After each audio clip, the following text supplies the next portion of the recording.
کہ جیسا کہ ابھی حافظ محمد مزمل صاحب نے بتایا کہ اسلام میں نئے سال کے آغاز کی کوئی ایسی خاص تعلیمات نہیں ہیں، تو یہ جو کچھ لوگ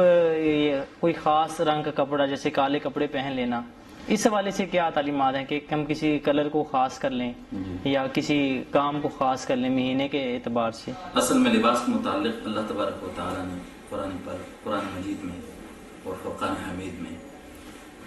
سورۃ النحل پارہ نمبر 14 میں تذکرہ کیا ہے کہ یہ اللہ کی نعمتوں میں سے ایک نعمت ہے۔ اسی طرح سورۃ الاعراف میں بھی اللہ تبارک و تعالیٰ نے لباس کے متعلق فرمایا خذوا زینتکم عند کل مسجد، اور لباس اللہ کی طرف سے ایک عظیم نعمت ہے۔ لباس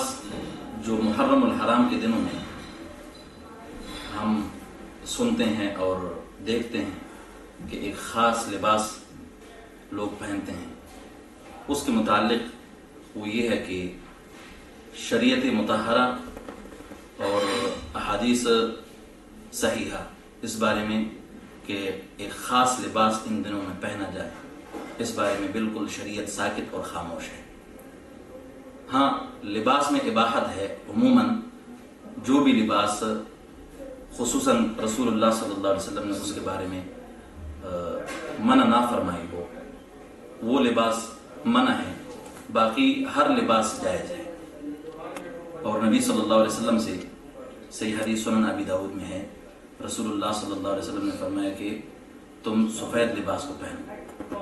فَإِنَّهُ ثِيَابُ مَوْتَاكُمْ، یہ تمہارے مردوں کا بھی لباس ہے جس کو ہم کفن کہتے ہیں۔